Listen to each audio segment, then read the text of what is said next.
മലയാളത്തിലെ വീര പൗരുഷം എന്ന് വിശേഷിപ്പിക്കാവുന്ന ജയൻ്റെ ഏറ്റവും നല്ല ചിത്രമായി ജനങ്ങൾ ആകർഷിച്ച ശരവഞ്ചരം വീണ്ടും റിലീസ് ചെയ്യുകയാണ്. അതുമായിട്ട് ബന്ധപ്പെട്ടുള്ളൊരു പ്രസ് മീറ്റാണിത്. അതിന് പങ്കെടുക്കുന്നത് നമ്മുടെ ഈ സിനിമ ഇവിടെ റിലീസ് ചെയ്യുന്ന റോഷിക എൻ്റർപ്രൈസസിൻ്റെ പവൻകുമാർ, അതുപോലെ റോയ്, നമ്മുടെ ഫാൻസ് അസോസിയേഷൻ്റെ ആളാണ്, ഇങ്ങനെ ഡയറക്ടറാണ്. അപ്പോൾ ഈ സിനിമയെക്കുറിച്ച് വിശദീകരിക്കാൻ, ഇതിനെക്കുറിച്ച് കൂടുതൽ അറിയാവുന്ന നമ്മുടെ റോയ് നിങ്ങളോട് കൂടുതൽ സംസാരിക്കുന്നതാണ്.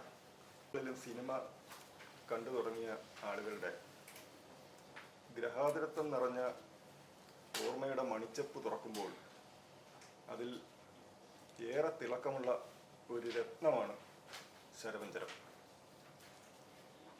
1979 റിലീസായ ആ ചിത്രം മലയാള സിനിമയുടെ ചരിത്രത്തിൽ നാളതുവരെയുള്ള സകല കളക്ഷൻ റെക്കോർഡുകളും തിരുത്തിക്കുറിച്ചുകൊണ്ട് മാറ്റത്തിൻ്റെ ഒരു പുതിയ പാത വെട്ടിത്തെളിക്കുകയായിരുന്നു.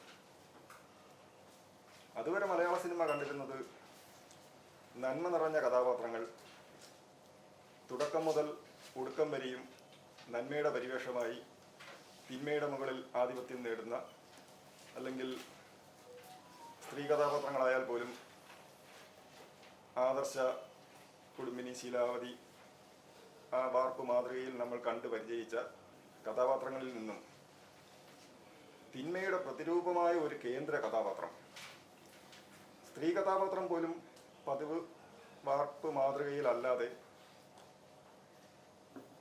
തെറ്റായ വഴികളിലൂടെ കടന്നു പോവുകയും മാനസാന്തരം വരികയൊക്കെ ചെയ്യുന്ന വിധത്തിൽ വ്യത്യസ്തമായ ഒരു പ്രമേയം, ഒരു പുതുമയുള്ള പ്രമേയമായിരുന്നു.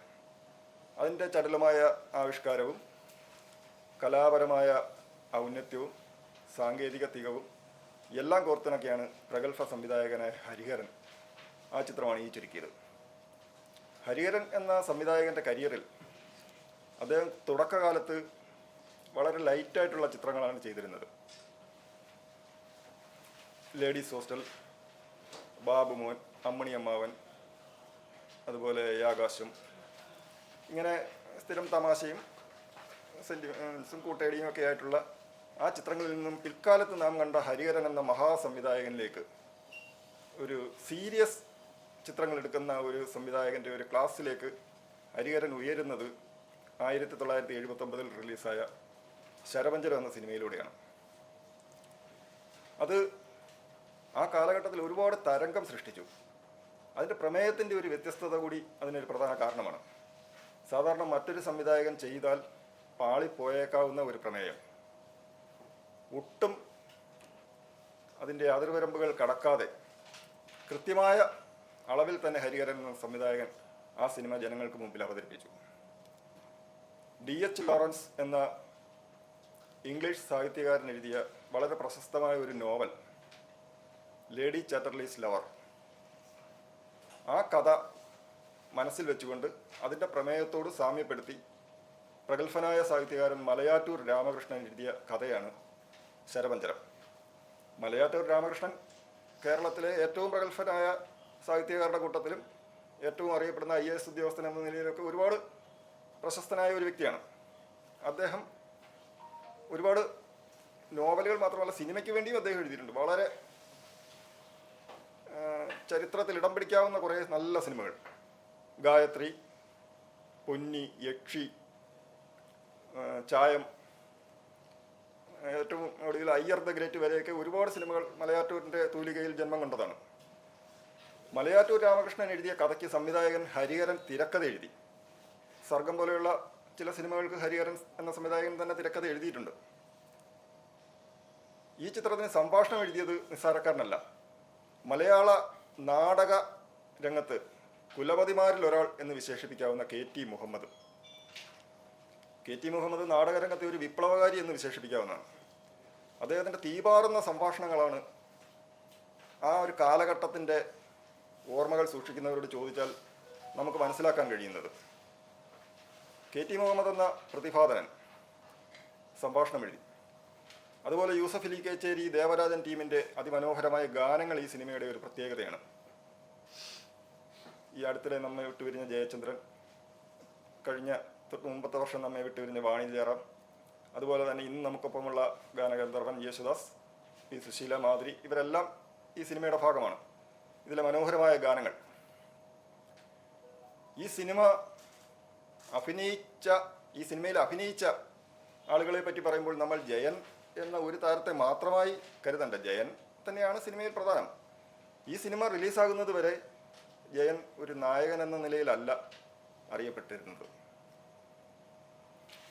1974 ശാപമോഷം എന്ന സിനിമയിലൂടെ മലയാള സിനിമയിൽ തുടക്കം കുറിച്ച ജയൻ പിന്നീട് 76 ഹരിഹരൻ എന്ന സംവിധായകനുമായുള്ള ഒരു കൂട്ടുകെട്ടിൽ പഞ്ചമി എന്ന സിനിമയിലെ അതിശക്തനായ ഒരു വില്ലൻ കഥാപാത്രത്തിലൂടെയാണ് ശ്രദ്ധിക്കപ്പെടുന്നത്. പിന്നീട് 77-78 കാലഘട്ടത്തിൽ മലയാള സിനിമയിലെ ഏറ്റവും തിരക്കുള്ള, ഏറ്റവും ശക്തനായ വില്ലൻ അല്ലെങ്കിൽ യുവനടന്മാരിൽ ഏറ്റവും ശ്രദ്ധേയൻ എന്ന നിലയിലായിരുന്നു ജയൻ്റെ സ്ഥാനം. 70കളുടെ ഒരു മധ്യം അല്ലെങ്കിൽ രണ്ടാം പകുതി എന്ന് പറയുമ്പോൾ സത്യൻ മാഷിൻ്റെ ഒരു മരണശേഷം പ്രേം നസീർ, മധു എന്നിവർ താരമൂല്യത്തിൻ്റെ ഉന്നതങ്ങളിൽ നിൽക്കുമ്പോൾ അവർക്ക് പിന്നിലൊരു യുവനിര ഉദയം കൊണ്ടു. വിൻസെൻ്റ്, രാഘവൻ, സുധീർ, രവികുമാർ, ജോസ്, സത്താർ, ഇങ്ങനെ ഉള്ളവർ, സോമൻ, സുകുമാരൻ. അപ്പോൾ ആ കൂട്ടത്തിൽ വില്ലനായി രംഗപ്രവേശം ചെയ്ത നടൻ ജയൻ നായകനാകാതെ തന്നെ വില്ലൻ കഥാപാത്രങ്ങളിലൂടെ പകർന്നു നൽകിയ ഒരു പ്രത്യേക അഭിനയ ചാരുത കൊണ്ട് ജനങ്ങളുടെ ഹൃദയം കീഴടക്കിക്കൊണ്ടേയിരുന്നു. 78ൻ്റെ ഒരു മധ്യകാലമൊക്കെ ആയപ്പോൾ കടത്തനാട്ടുമാക്കം, തച്ചോളിയമ്പു, ഏതോ ഒരു സ്വപ്നം, ലിസ, ഇങ്ങനെ കുറേ സിനിമകളിലൂടെ ജയൻ നായകനാകാതെ പ്രേക്ഷകരുടെ പ്രിയങ്കരനായി മാറി. ആ കാലഘട്ടത്തിൽ ഈ 2 നായകന്മാർ അല്ലെങ്കിൽ 3 നായകന്മാരുള്ള സിനിമകളൊക്കെ വളരെ സാധാരണമായിരുന്നു. ഇന്ത്യയിലെ തന്നെ എല്ലാ ഭാഷകളിലും ഈ 70കൾ 80കളുടെ ആദ്യ പകുതിയൊക്കെ മൾട്ടി സ്റ്റാർ ചിത്രങ്ങളുടേതായ ഒരു ട്രെൻഡായിരുന്നു. 2 നായകന്മാർ അല്ലെങ്കിൽ 3 നായകന്മാർ. അത് ഹിന്ദിയിലായാലും നമ്മൾ അമിതാഭ് ബച്ചൻ്റെ സിനിമ, ആ കാലഘട്ടത്തിൽ ഇന്ത്യൻ സിനിമയുടെ ഏറ്റവും വലിയ ഒരു ബ്രാൻഡ് എന്ന് പറയുന്ന അമിതാഭ് ബച്ചൻ്റെ സിനിമ എടുത്താലും ആ സമയത്ത് ധർമ്മേന്ദ്ര അല്ലെങ്കിൽ ജിതേന്ദ്ര, വിനോദ് ഖന്ന, ഋഷി കപൂർ അല്ലെങ്കിൽ ശത്രുഘ്നൻ സിൻഹ, ഇങ്ങനെ മറ്റൊരു നായകനില്ലാത്ത അമിതാഭ് ബച്ചൻ്റെ പടമില്ല. അമിതാഭ് ബച്ചൻ്റെ ഏറ്റവും ഒരു പീക്ക് ടൈം എന്ന് നിങ്ങൾ പരിശോധിച്ചാൽ അമിതാഭ് ബച്ചൻ്റെ ഒറ്റയ്ക്കുള്ള ഒരു സിനിമ നമുക്ക് പറയാൻ പറ്റില്ല. ഒറ്റയ്ക്ക് നായകനായിട്ടുള്ള ഒരു സിനിമ നമുക്ക് പറയാൻ പറ്റില്ല ആ കാലഘട്ടത്തിൽ. അത് ആ കാലഘട്ടത്തിൻ്റെ പ്രത്യേകതയാണ്. തെലുങ്കിലായാൽ കൃഷ്ണ, ശോഭൻ ബാബു അല്ലെങ്കിൽ നാഗേശ്വര റാവു, കാന്താറാവു. തമിഴിൽ കമലഹാസൻ്റെയും രജനീകാന്തിൻ്റെയൊക്കെ തുടക്കകാലത്ത് തന്നെ അന്ന് താരമൂല്യത്തിലുണ്ടായിരുന്ന മറ്റ് പല നായകന്മാരുണ്ട്. ജയഗണേഷ്, വിജയകുമാർ, ശ്രീകാന്ത്. കന്നഡയിൽ അംബരീഷ്, വിഷ്ണുവർദ്ധൻ, ഇവരെല്ലാം ഇങ്ങനെ ഒന്നിച്ച് അഭിനയിക്കുന്ന ഒരു കാലഘട്ടമാണ്. മലയാളത്തിൽ ഒരു 85-86 വരെയൊക്കെ രതീഷ്, ശങ്കർ, മമ്മൂട്ടി, മോഹൻലാൽ, രാജ്കുമാർ, രവീന്ദ്രൻ, ഷാനവാസ്, ഇങ്ങനെ ഒരുപാട് നായകന്മാർ. 70കളിലാണെങ്കിൽ ഞാൻ നേരത്തെ സൂചിപ്പിച്ച വിൻസെൻ്റ്, സുധീർ അല്ലെങ്കിൽ സോമൻ, സുകുമാരൻ, ഇങ്ങനെ ഒരുപാട് നായകന്മാർ ഒന്നിച്ച് അഭിനയിക്കുന്ന, പ്രേം നസീറിനോടൊപ്പം തന്നെ മധു അല്ലെങ്കിൽ ജയൻ, ഇങ്ങനെ 2 നായകന്മാരിൽ ഒരാളായി 3 നായകന്മാരിൽ ഒരാളായി അഭിനയിച്ചുകൊണ്ടിരുന്ന ജയന് നായകനായിട്ട് ഒരു സിനിമ പോലും 78 വരെ കിട്ടിയിട്ടില്ല. 79 അങ്കക്കുറി എന്ന സിനിമയിൽ ജയൻ നായകനാണ്, പക്ഷേ അത് 2 നായകന്മാരാണ്. അങ്ങനെ ഇരിക്കുമ്പോഴാണ് ശരപഞ്ചരം എന്ന സിനിമ വരുന്നത്. ഈ സിനിമ ജയൻ നായകനല്ല, പക്ഷേ ഇതിൽ വില്ലനായിട്ടുള്ള ആ കഥാപാത്രമാണ് ഈ സിനിമയെ താങ്ങി നിർത്തുന്നത്. തുടക്കം മുതൽ ഒടുക്കം വരെ ശരപഞ്ചരം എന്ന സിനിമ ജയൻ എന്ന കഥാപാത്രത്തെ കേന്ദ്രീകരിച്ചുകൊണ്ടാണ്. സിനിമ കണ്ടിറങ്ങിയ പ്രേക്ഷകർ ജയൻ എന്ന താരത്തെ ഹൃദയത്തിലേറ്റുവാങ്ങി. അതോടെ ആ നടൻ താരമൂല്യത്തിൻ്റെ ഔന്നത്യങ്ങളിലേക്ക് എത്തുകയാണ്. പിന്നീടാണ് അദ്ദേഹം ഒരു സൂപ്പർ ഹീറോയിസത്തോടെയുള്ള സോളോ ഹീറോ സബ്ജക്റ്റുകളൊക്കെ എടുത്തു തുടങ്ങുന്നത്. 79ൻ്റെ അവസാനം ഈ പുതിയ വെളിച്ചം, ആവേശം, കഴുകൻ, അങ്ങനെയുള്ള സിനിമകളിലൂടെയാണ് ജയൻ ഒരു സൂപ്പർ ഹീറോ ലെവലിലേക്ക് വരുന്നത്. പിന്നീടാണ് അങ്ങാടിയൊക്കെ വരുന്നത്. അപ്പോൾ ആ കാലഘട്ടത്തിൽ ജയൻ എന്ന നടൻ്റെ ഏറ്റവും ശ്രദ്ധിക്കപ്പെട്ട, അദ്ദേഹത്തിൻ്റെ കരിയറിൽ ഒരു നിർണായകമായ വഴിത്തിരിവ് സൃഷ്ടിച്ച ഒരു സിനിമയാണ് ശരപഞ്ചരം. ജയനെ മാത്രമല്ല നമ്മൾ ഈ സിനിമയിൽ കാണേണ്ടത്. ഷീല എന്ന നടി, മലയാളത്തിൻ്റെ അഭിനയ ചക്രവർത്തിനി അല്ലെങ്കിൽ താരറാണി എന്നൊക്കെ പറയാവുന്ന